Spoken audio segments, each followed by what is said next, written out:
Au nom du Père et du Fils et du Saint-Esprit, Amen. Grande joie d'être là avec toi en ce vendredi 23 février. Chaque jeudi, c'est une journée spéciale pour méditer la passion du Seigneur, de faire ton chemin de croix et aussi d'intercéder pour les souffrances des hommes partout dans le monde, qui sont partout dans le monde. D'accord? Et la première lecture d'aujourd'hui, c'est du livre d'Ézéchiel, chapitre 18, à partir du verset 21. Quant au méchant, s'il renonce à tous les péchés qu'il a commis, observe toutes mes lois et pratique le droit et la justice, il vivra et ne mourra pas. On ne se souviendra plus de tous les crimes qu'il a commis. Il vivra à cause de la justice qu'il a pratiquée. Prendrai-je donc plaisir à la mort du méchant, oracle du Seigneur Dieu, et non pas plutôt à le voir renoncer à sa conduite et vivre? Mais si le juste renonce à sa justice et commet le mal, imitant toutes les abominations que commet le méchant, vivra-t-il? On ne se souviendra plus de toute la justice qu'il a pratiquée, mais à cause de l'infidélité dont il s'est rendu coupable et du péché qu'il a commis, il mourra.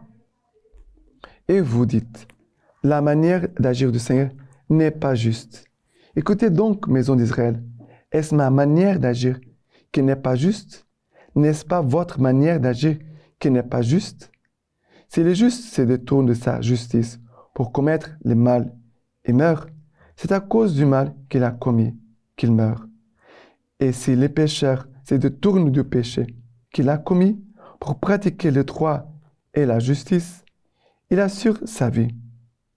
Il a choisi de se détourner de tous les crimes qu'il avait commis. Il vivra. Il ne mourra pas. Alors, ici, nous parle du méchant, nous parle du juste, nous parle du méchant qui va se repentir et va devenir juste, et du juste qui va se corrompre et va devenir méchant. Celui qui était méchant va se convertir. Ici, Ézéchiel dit, il va vivre, il ne mourra pas. Mais celui qui était juste et devient méchant, s'il meurt, il va mourir à cause de son péché. Ici, en effet, le Seigneur veut nous dire que nous sommes tous dans un chemin de conversion. Ça veut dire, personne ne peut dire ainsi. J'ai été très méchant, et maintenant je suis devenu bon. Et personne ne peut dire, j'ai été toujours très juste, et maintenant je suis devenu méchant. Bon, c'est vrai que malheureusement, il y a des personnes ils ont cheminé dans la foi, ils pratiquaient les commandements du Seigneur, ils aimaient Dieu, pratiquaient la parole de Dieu, et d'un coup ils sont éloignés, c'est vrai. Mais nous ne pouvons pas juger les personnes pour dire, ah, il a abandonné l'église, il va en enfer. Oh, celui qui était très méchant, maintenant il est devenu presque un ange, on va lui dire, ah, il va au ciel. Nous marchons ici sur cette terre. Même si j'essaie de pratiquer le bien, faire le bien, d'être un homme juste, je sais très bien que je suis pécheur. Ça veut dire que le mal habite aussi en moi, habite aussi en toi. Et même si je ne fais pas des choses mauvaises, il y a les racines du péché original qui sont en moi. Tu ne vois pas les racines du péché original qui sont en toi, ça veut dire même si je ne pratique pas des actions orgueilleuses ou des actions égoïstes, parce que je veille sur moi, voilà, j'essaie de couper cela, je ne veux pas ça, mais je touche au fond de moi qu'il y a ça. Et dans mon cœur, il y a des racines d'orgueil profondes, il y a aussi dans mon cœur des racines d'égoïsme profondes. Et je lutte contre cela. Et je ne veux pas vivre cela. Mais je sais qu'elles sont en moi. Et cela me garde dans une attitude humble, petite, une attitude de petitesse, pour dire, Seigneur, sauve-moi. Parce que les péchés, ce ne sont pas seulement les choses visibles. Il y a les péchés qui sont dans notre cœur aussi, que personne ne le voit. D'accord? C'est pour ça qu'on ne doit pas juger, et même si quelqu'un s'est détourné, on doit prier pour qu'il revienne. Et si la personne était méchante et est devenue bonne, on doit prier pour qu'il demeure comme ça. Parce que un jour, peut-être, il peut jeter tout en air et il revient à nouveau dans son péché. Cela peut arriver. On doit beaucoup prier pour les méchants et pour les justes. On doit prier pour tous, pour que le Seigneur vraiment nous garde vraiment dans la fidélité à lui. D'accord? Maintenant, le psaume d'aujourd'hui, c'est le psaume 130, à partir du verset 1. Les profondeurs, j'écris vers toi, Seigneur. Seigneur, écoute mon appel. Que ton oreille se fasse attentive à l'appel de ma prière. Si tu retiens les fautes, Seigneur, Seigneur, qui subsistera? Mais le pardon est près de toi pour que demeure ta crainte. J'espère le Seigneur, j'espère de toute mon âme, et j'attends sa parole. Mon âme attend le Seigneur plus que l'éveilleur l'aurore. Plus que l'éveilleur l'aurore, qu'Israël attende le Seigneur. Car près du Seigneur est la grâce, près de lui abonde le rachat. C'est lui qui rachètera Israël de toutes ses fautes. Et on doit vraiment demander, Seigneur, car près du Seigneur est la grâce. Seigneur, je m'approche de toi, accorde-moi, Seigneur, ta grâce. Près de lui abonde le rachat. Seigneur, viens me racheter, viens me sauver.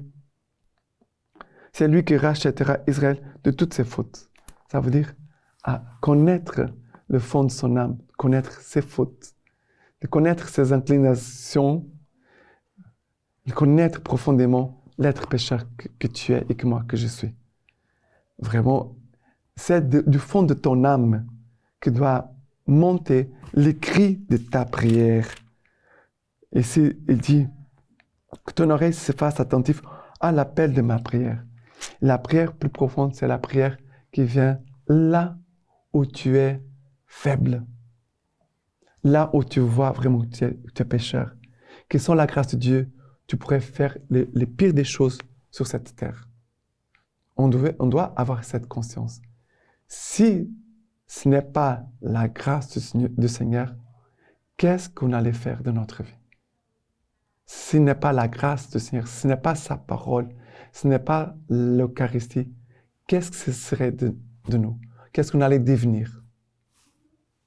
On doit avoir une attitude très, très, très humble. Et en même temps, remplie de foi, de confiance dans le Seigneur. Car il n'abandonne pas l'œuvre de ses mains.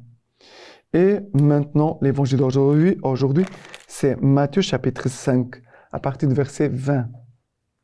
Car je vous l'ai dit, si votre justice ne surpasse pas celle des scribes et des pharisiens, vous n'entrerez pas dans le royaume des cieux. Vous avez entendu qu'il a été dit aux ancêtres, tu ne tueras point, et si quelqu'un tue, on répondra au tribunal. Eh bien, moi je vous dis, quiconque se fâche contre son frère, on répondra au tribunal. Mais s'il dit à son frère, crétin, il en répondra au Sanhédrin. Et s'il lui dit renégat, il en répondra dans la géhenne de feu.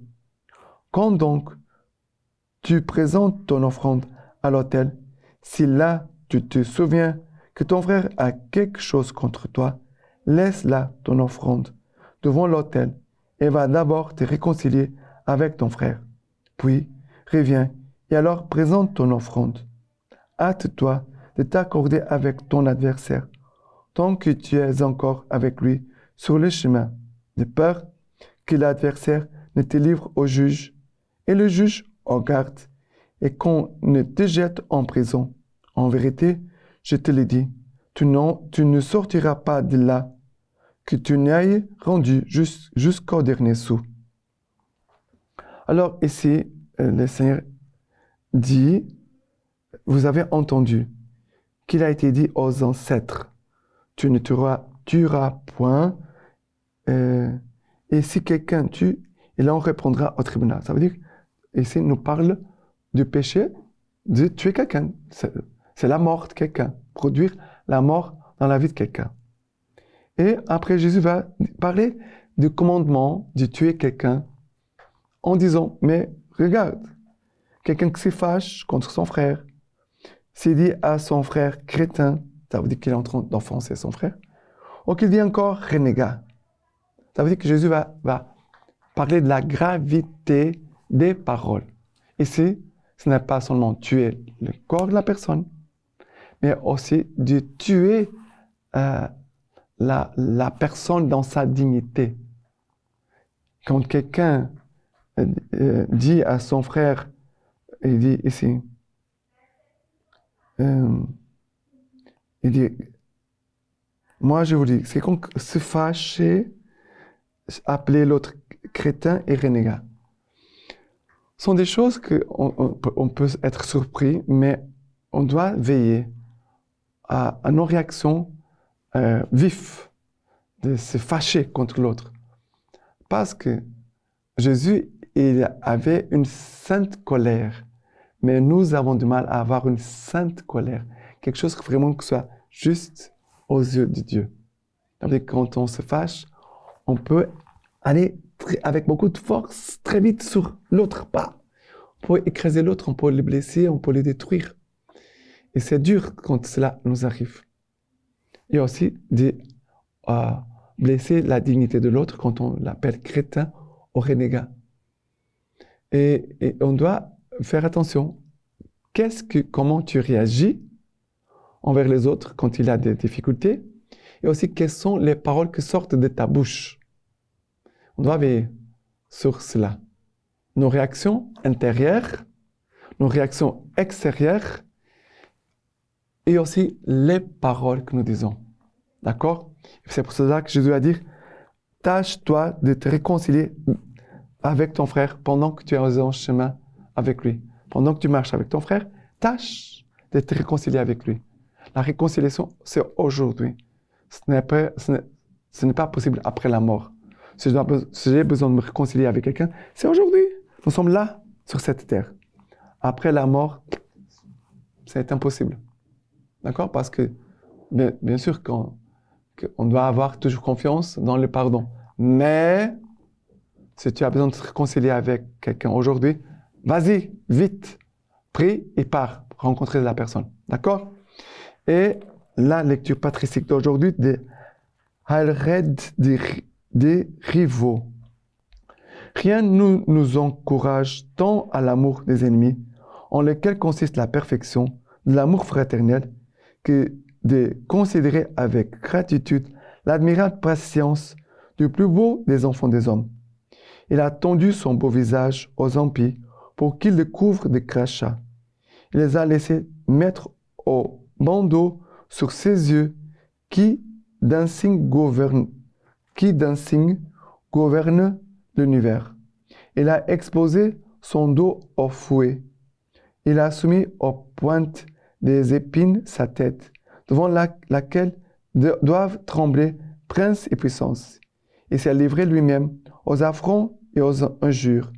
Et enfin, il a supporté patiemment la croix, les clous, la lance, les fiels, le vinaigre, demeurant au milieu de tout cela plein de douceur et de sérénité. Il fut mené comme une brebis à l'abattoir, et s'est tu comme un agneau devant celui qui l'étendait, et il n'ouvrit pas la bouche. Maintenant, je vous laisse la bénédiction par les mains toutes pures de la Vierge Marie. Que Dieu Tout-Puissant vous bénisse et vous garde, le Père, le Fils et le Saint-Esprit. Amen.